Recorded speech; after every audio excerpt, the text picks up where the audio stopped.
If you do have a construction company, you should have 2 LLCs, unless you lease all your equipment.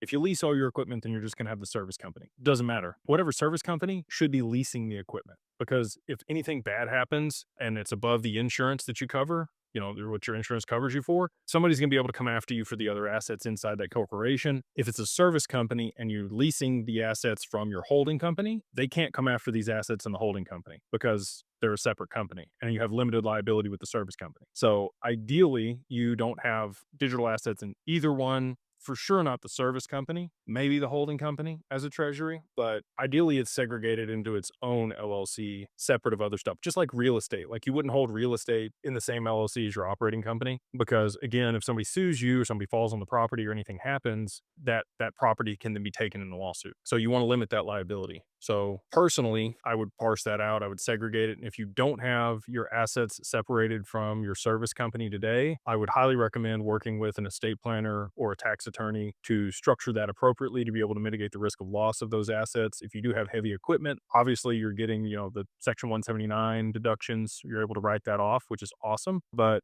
you probably want that in a separate company that you're leasing to your service company in case you hit a gas line or a water line or fiber or whatever else that causes problems and you get sued or you have losses. Your employee could be driving the company truck that rear ends somebody. There's just so many circumstances in that type of business where you can have problems. And so I would highly recommend segregating your assets out away from that.